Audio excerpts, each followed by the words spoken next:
Hey girl, hey, welcome back to my channel. It's your girl Misha. Thank you guys for joining me yet again for another review. We are back with a brand new review for Married at First Sight, Season 17, Episode 5. If you are new here, then welcome. I give lighthearted reviews with a little bit of laughter and a little bit of shade and a whole lot of detail. If you're back for a second or third time, then welcome back. Y'all, please don't hesitate to like, comment, and subscribe to the channel. Share with a friend. Hit that notification bell so that you will be updated each and every time I upload a video. Now, y'all, let's get into it if we're going to get into it. Day 2 of marriage. So when the episode first opens up, all of the couples are meeting in the hotel lobby. They're getting to know each other. They're talking about what they're excited about to do in Mexico. So Lauren says she feels, lucky and she's physically attracted to Orion. So then Emily says she's extremely happy. Brennan said, they kind of got a vibe. I do not think that Brennan is attracted to Emily. Not y'all got a vibe and she's extremely attracted. Here comes Claire. Claire, let's hear it. She's like, well, we're very different people and, we're going to have to get to know each other. It's not bad. It's not a bad thing. You're cool. But, I just find that we're just going to have a tough time getting to know each other. So he says that he knows that he's difficult and Claire is taking it like a champ. Now, I don't like when people say that because that says to me, well, this is just who I am. And I'm happy she can put up with it. I don't like that. Cameron, in a relationship and in a marriage specifically, there are certain things that you have to work on so that you can change. You can't just be like, well, I know I'm difficult. I'm glad she can put up with it. I don't like that. Moving forward. So in the confessional, Cameron said that he was jealous of the relationship that Becca and Austin have. Well, child, Austin probably didn't tell his new bride to fend for herself and beat her to the plane already strapped in while Claire is still going through TSA. And he probably didn't do none of that. So that's probably why he's further along in his relationship. And really and truly, you just mean physicality. You just want to touch people. And you ain't fooling me. So then they briefly talked about sex. Standard Married at First Sight honeymoon talk. Moving forward. Day 3 of marriage. So it's the next morning. Everyone is doing their couples cam. And speaking of Cam, he's still asleep. Claire's just sitting up there looking, honey. He is still catching his Z's. Pink, aka Becca, and Austin. So Becca said that Austin sounds like the Land Before Time when he wakes up in the morning. He's giving very much dinosaur. Okay, he's making all types of noises, but she thinks it's cute. She said they're equally weird. I'm like, aw, little weirdo love. I love it. He said they're a good balance between silly and serious. And I think they are so cute together. Now, I am curious to see the dynamic when things get tough. And I see Austin still got that hat on. Austin, you and your hat. Now, when things get serious, especially as it pertains to her health, I wonder how things are going to pan out for the two of them. But for now, honey, they's the only couple that I think I got hope in, child. Emily and Brennan. So they're having breakfast and Emily is telling him how she fell. She hurt her wrist or her hand or something like that. Basically, Charlotte took a tumble in the tub. If you know, you know. Y'all remember Charlotte took a tumble? Y'all remember that viral video where she fell off that table because she shouldn't have had her behind up there in the first place? That video. So she fell. She hurt her hand. And I'm hoping she okay because Brennan didn't seem too concerned. He was like, you're good. You're good. You okay? Okay. You're fine. I'm like, oh, child. She said she fell down. Girl, did you fall down because you was full of that liquor or was it an accident? Because we know you like to get loose as a goose. So they started talking about their routines. Emily tells him that she needs a routine because she doesn't have much structure. She's like, yeah, I just really don't have the best work-life balance. She knows that there's always money to be made, so that laptop gonna stay open. He agreed to that. He said, I love your drive, and that's what I really like about you. He said his mom worked for years, and so she's telling him, yeah, if I want something, I buy it. Charge it. Just throw it in the bag, honey. If she want it, she gonna get it. She did tell him that she had bad money management, and she doesn't know where her money goes. No, ma'am. Absolutely not. Somebody log into Credit Karma. Or child, they don't even give you the real one, honey. Somebody log into credit.com. We need to see what Emily is working with because, baby, that is a red flag. He said, well, I like to live below my means. She's like, yeah, so maybe you can be in charge of that. Maybe you can help me. Oh, child, they do. She's used to spending her money before the money is made. And even when the money is made, she spends it and then she just is like, I'm going to get it back. She does a little bit of girl math and then everything's all good. I'm not really shocked that she's bad with money. I'm not. but Brennan seems to be. Claire and Cameron. So he's finally awake. They've had breakfast and they just have such awkward chemistry. I cannot see this lasting at all. I'm talking about the chemistry is awful. Charlie probably ain't even no chemistry in the room. I'm just saying. He said last night they had a conversation about physical touch, and now he's even more confused than ever. That's all you want to talk about. That's all you're worried about is that physical touch. You need to be worried about how you're going to show up in your marriage. Okay. And quite frankly, I'm not too fond of Claire or Cameron. Both of them can kick rocks if you ask me. So they're about to go out for the day and do a few excursions. Cameron is dressed like a dad on family vacation, and Claire, I'm not even sure.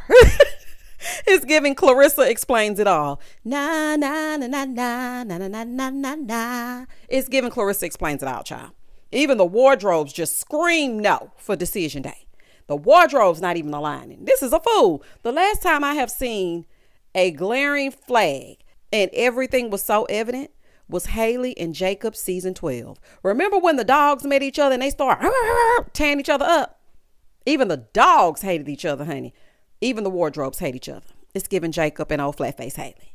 Moving forward. He says his feelings are hurt because she's always making fun of his appearance, making fun of the clothing and everything that he's wearing.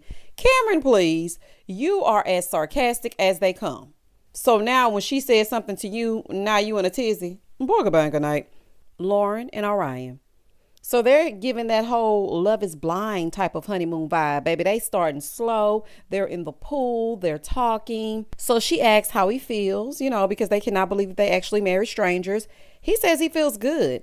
His biggest priority is getting to know her, and he wants her to be safe. So when he said that, she loved hearing that because her mom wanted her to be with someone who made her feel safe. So once she's able to let her hair down and really be herself, then she is going to be 100% in. Now, judging from this episode, I think that Lauren, if she stays with Orion, will always be walking on eggshells. She ain't gonna be walking on sunshine. She will be walking on eggshells. And that's just that on that. So then he brings up the conversation that they had about kids, and they want one child and then they want to adopt. And I love the fact that they are talking about these things early, even though it might be too early. But let's talk about something serious. And that's what I like about Lauren and Orion. They have the tough conversations early. Let's get it all out, honey, before we get to the shared apartment. Now, really and truly, y'all supposed to be enjoying yourselves because this is the honeymoon. But then again, this is a TV show. So here we are. And as I was listening to them, I was just thinking, I really do need to revisit adopting a child. If you've been listening to me throughout these 7 or 8 seasons that I've been reviewing this show, I know that I have said to you all that I want to adopt a child, but there are pros and cons, and I'm a little bit nervous and scared. But every time I hear someone bring it up, I just cannot push that feeling down. So I think I really need to do something about that. So anywho, that's neither here nor there. That's just a side note. He says that, she has a nurturing side, so he knows that she's going to be a good mom. He then says that the chemistry is building between the two of them. And I don't know. I just don't see it. I just don't see them being romantically involved. I just don't. I don't care how much they kiss. I don't care how much they touch. I just don't see it. But then again, it's not for me. Oh, Lord. As they're talking, y'all, they put the married at first sight kiss of death on their marriage by saying, yeah, we don't have issues. I mean, if we do have issues, we work them out. I mean, because we really don't have anything to argue about. It's always that one couple every season. Y'all remember Justin and Alexis? And where are they now? Yeah, separate. Moving forward. This ain't the real world just yet. Claire and Cameron. They're out doing their excursion. He says in a confessional that he is physically attracted to her. Well, we know that. Claire is a looker. Now, her attitude is a little touch and go, but Claire is a very pretty woman. He said he wants to get to know her more. So they're sitting down, they're talking, honey, giving very much social distancing. She might as well have been in the water. I say, how far y'all gonna be apart? He's asking her, well, what do you want to know about me? And she's like, what do I want to know? Like, what do you mean? What do you want to know about him? Girl. So then he asked her about her schooling and if she was in school. She did say she was almost done getting her master's. So she was like, you fix bikes, right? Girl, it's not like he fixing broken chains on bikes like we used to when we were kids. He's like the bike whisperer or something like that, child. It's more than that. She's like, do you like fixing bikes? Doesn't it get repetitive? He said, you know what? It's more than just fixing a bike. And everybody has something different that's broken. He said, I really love what I do. I love my job. And what people don't realize is that some people literally need their bikes for their mental health. Although I like the mechanical side of things, I like the people side of things more. And that's so ironic to me because Cameron does not seem in tune with anyone other than himself. But then here he is saying to Claire, I like the fact that I fix bikes because I get to help people who are in a tough spot.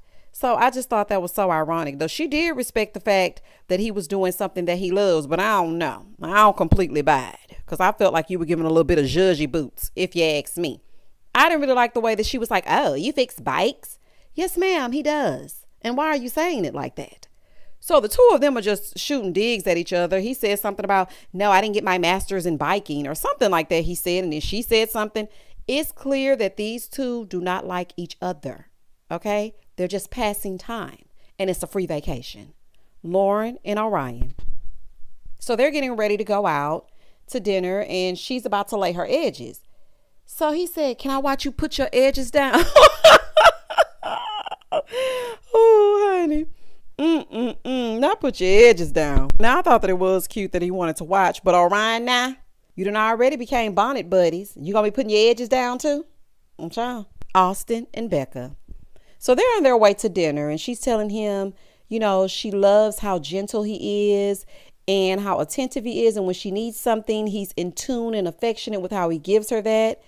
And she likes that he picks up her suitcase and things like that. And I was just like, oh, child, please do not let Cameron hear or Claire that he picked up your suitcase. She's like, sometimes, you know, I look at you for reassurance and you're like, it's okay, you're fine. He's like, do I need to get better with that? She's like, no, you're already great with that. Me personally, I was just wondering, like, girl, how did you see all that in 48 hours? Like, all y'all been doing is sleeping and looking at his hat. But okay, because, you know, I have hope in y'all. She says she's learning how great of a guy he is. He tells her that he learned that she's strong. And after her sharing, you know, what's going on with her health and not sharing with other people when she's constantly in pain, she's strong enough to keep her composure and still be in tune with herself and enjoy the moment, whether she's in pain or not. Well, baby, what he say that for? She was like, I just think he's so amazing, you know, that he is listening to me. And as far as my health is concerned, he's talking about it in a positive way rather than negative. She is so smitten with him. And I love that for her. I just wonder if Austin ever dresses like he isn't at the frat house. That's it. That's all I want to know, honey. Please tell me if you ever take that backwards cap off. Emily and Brennan. So they're going to do Emily's favorite pastime, aka drinking. Shots.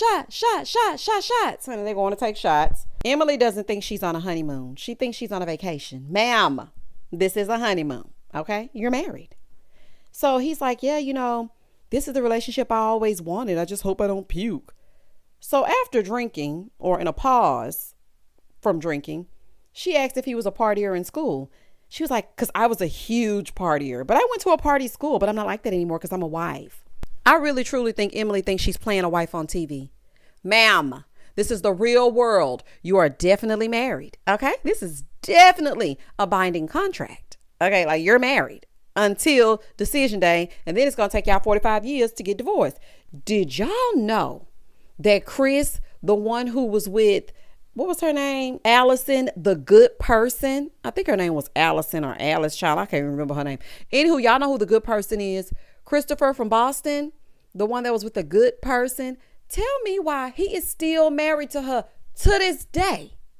Okay, they have not divorced yet. He's working on it, but he is currently still married to Alyssa. That's her name. He is still married to Alyssa. So, Emily, girl, you are married. So he says this is the relationship he always wanted. But what I was wondering is, why does Emily only ask surface level questions that include partying, drinking, taking shots off strippers? It's like she's not ready to do anything serious because she cannot even hold an adult conversation. What do you know about him, or what do you want to know about him?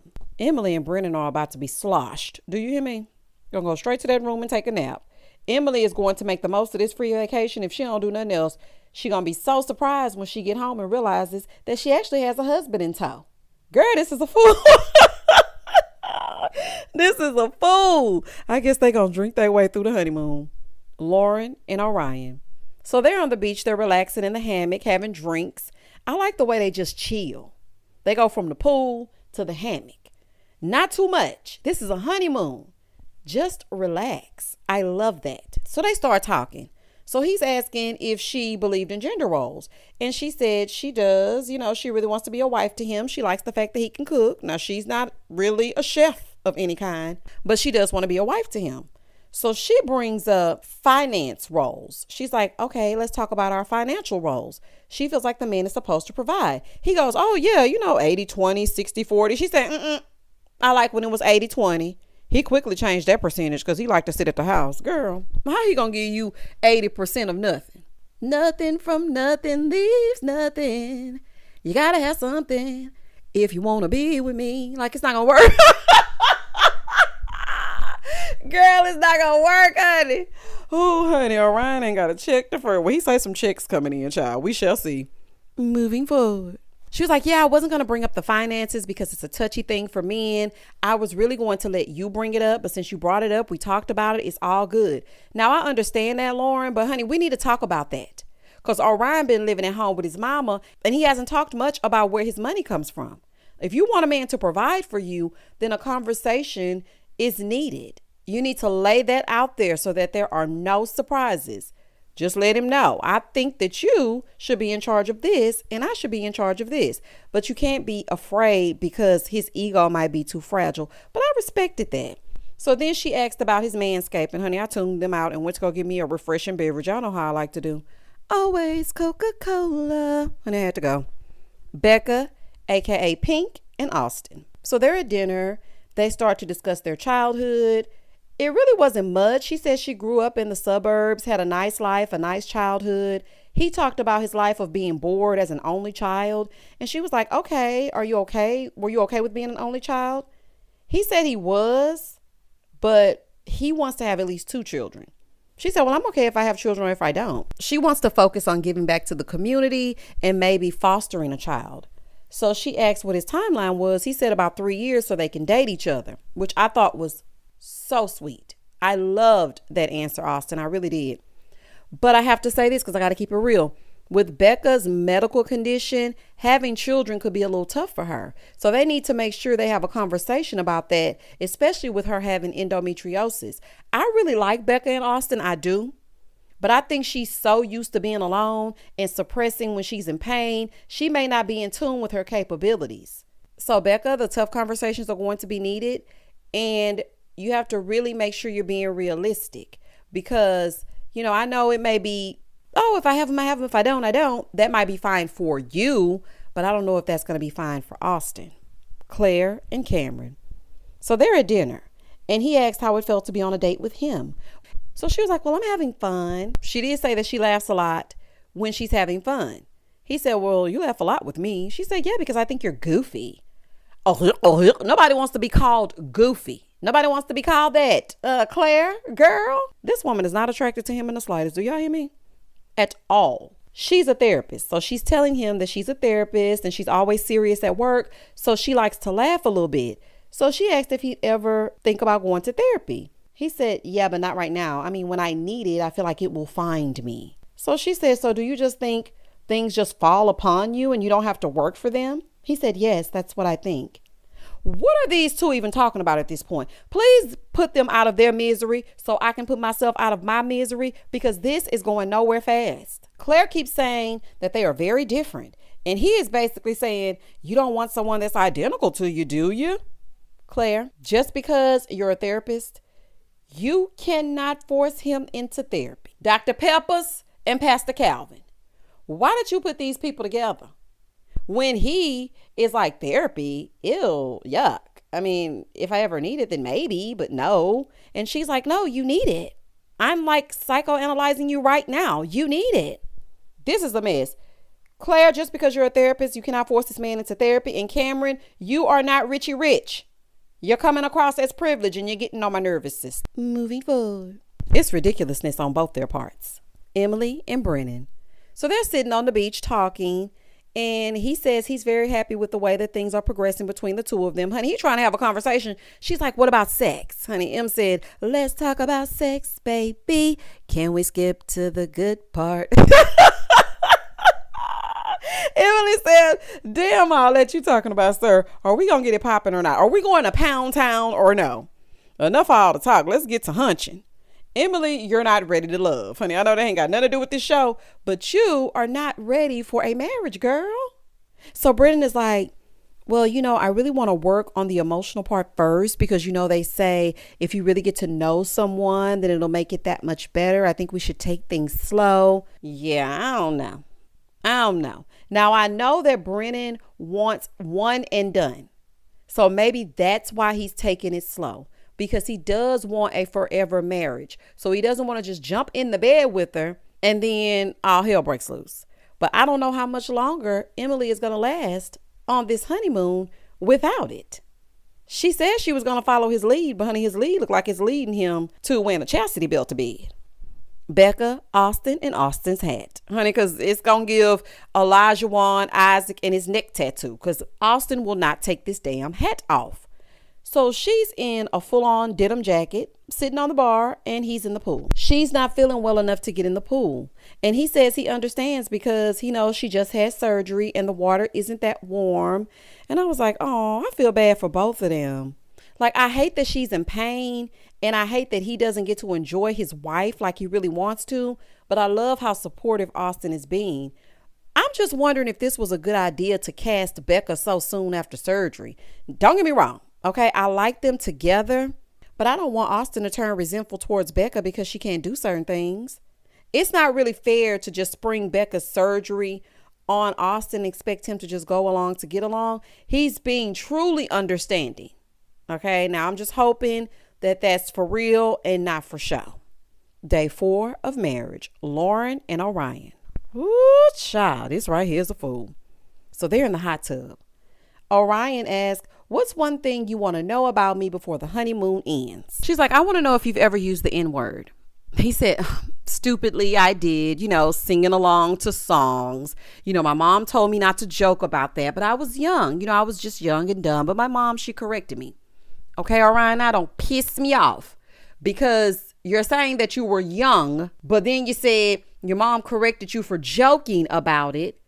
But then you said it's because you were singing along. Which one is it? And what is considered young? Because this is the thing for me. People always want to blame it on being young. I was young and dumb. I didn't know any better. Everyone knows that that word is derogatory, no matter the age. And if your mom had to correct you for joking about it, what exactly were you saying? Because I don't see you laughing in the middle of a song. And child, I'm watching you, honey, because that didn't make no sense to me. But Lauren was like, can I punch you for the ancestors? And, she started laughing and whatnot. So then she goes, yeah, I've used derogatory terms before as well when I was young. So I totally understand. He said, what, redskin? She said, I don't even know what that means. I've never used language like that. What does that even mean? So she looks at his face and she starts to laugh.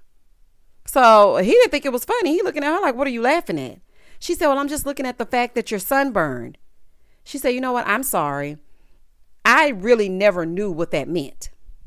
So he asked if she wanted to know what it meant. And she's like, if you want to tell me. He said, do you want to know? So she said, yes. He tells her, it's when colonization started, what was more valuable to them was the scalp of an Indian.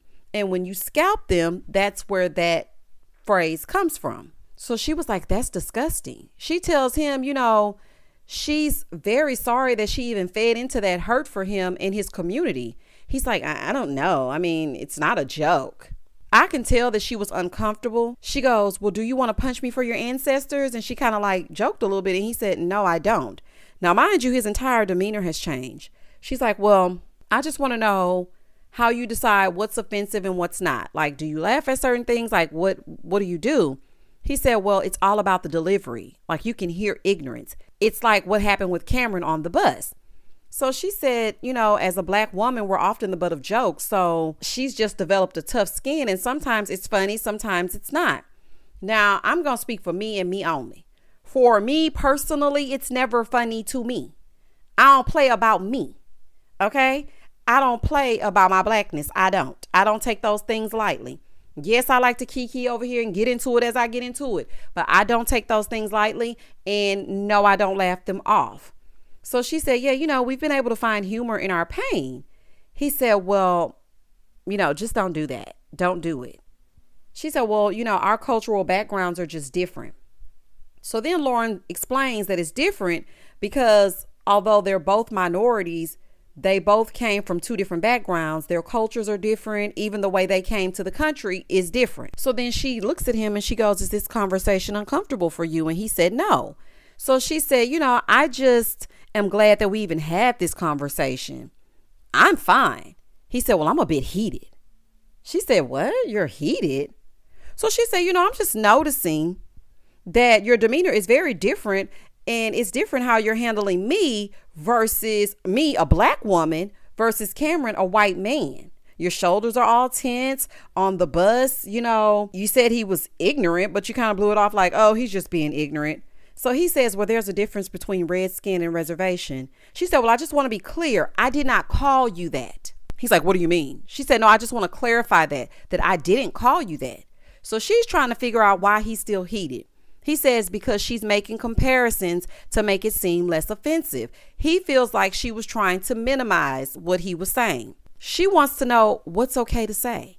He said, just stay away from that, period.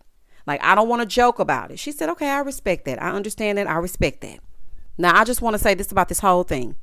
First, as a black woman, and I'm speaking for me, I'm heated because I feel that Orion kind of baited Lauren. Now, y'all just hear me out. She clearly stated she did not even know what that term was. Now, when she said, I've said derogatory terms before, he goes, what, redskin? You didn't give her an opportunity to say what it is that she said. The same way she asked you and you said, yeah, I've said this, and you didn't give her an opportunity. You said it initially. And she really, I feel in that moment, y'all, she was really unaware of what it meant. And she thought that it meant because of your red skin, that's what the term meant. I feel like you're being a hypocrite. Just because you fall back on you were young, that means nothing. Now, Lauren, let me get you together. Derogatory terms of any kind are not funny.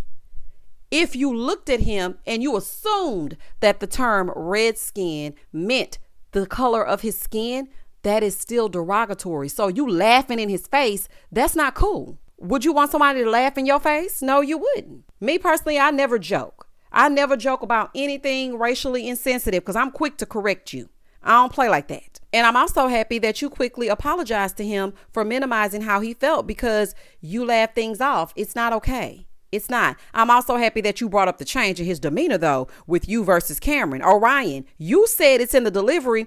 She actually didn't even deliver it to you. You brought up the word. You said it. Okay, you said it. And then she said that I don't even know what that means. She was very apologetic for it. She even said that it was disgusting. So what more did you want her to do? If she's ignorant to the term red skin and you say to her, do you want to know what that means? If you told this lady what it meant and then she continued to chuckle it up, then yes, by all means, please have a chip on your shoulder. Please be heated. But she was very apologetic and she even apologized to you and your entire community. Cameron, on the other hand, said it. Then he doubled down by saying, what about willful ignorance? What about that? Meaning he said what he said and he ain't changing it. He meant exactly what he said and he knew exactly what he was saying. But because it's Lauren, it's like, oh, I'm heated. Like, don't even say anything to me. Now, I know it's going to be some touchy conversations had, especially in an interracial relationship, but both of you need to be mindful of, okay, learn from this and grow. And Orion, I really feel like you need to give Lauren the same grace that she extended to you. This was a hard conversation to have, but I am happy that they did have it. And I don't feel like Lauren was intentionally trying to hurt him. And Orion, you cannot just go around holding a grudge, but I can see right here that this is the beginning of the end. Moving forward, Becca and Austin. So they're hanging out. He asked if men she dated were different from her. And she said, yeah, especially when it comes to their conflict style. He says that he's dated opposites as well. He loves creatives, which she is, but most of them are introverted. That is so true. Because despite me kikiing and whatnot, I'm very introverted, but I'm also a creative. He likes women that are outgoing, and she's exactly that. But then they start talking about death, and he's like, no, I'm not afraid to die. The only reason why I would be afraid is if I had a family. Like right now, it's just me and you. But if I had children and things like that, I would be sad and I would be thinking about it. So she tells him that she used to have major anxiety. And I was just like, what is going on in this last few minutes, honey? Cultural one-ups and death. Like, this might be my last episode, honey, because I cannot. What an unfortunate turn of events. Shout out to Clint. This is just too much. I was like, oh, this episode is boring and heavy. This is too much. I'm happy that you overcame your anxiety, Becca. I suffer from bad anxiety myself, and I haven't overcome it. But what helps me through it is my son, because I know he's looking at me as the example. So I have to just push through. And it's helped me quite a bit. Therapy also helps, but just knowing that that person is looking at you for the courage, then, it helps a lot. So then she asked if he wanted to go kayaking. He was very happy about that. I'm proud of you, Becca. I know that was hard for you. When he told her, you float my boat after they got out of their water, y'all, I was like, oh, this is too sweet. I love it. I like it. I like it a lot. I really do. And I hope it stays that way. And that was the end of the episode. Child, y'all comment down below and tell me exactly what you thought about the whole Orion and Lauren thing. I think it was a learning moment for the both of them. I hope they can move past it, but tough conversations are going to be had, and you're learning about each other. You're learning about each other's cultures, and conversations like that are going to come up eventually. So y'all let me know down below what you thought about that. Do you think Brennan is attracted to Emily? I'm not quite sure. I really am not. I don't know. Do you think Becca and Austin are going to make it once they get into the real world? And Claire and Cam, hang it the hell up. Please don't hesitate to like, comment, and subscribe to the channel. And as always, stay safe, stay blessed, spread love, not germs. Peace.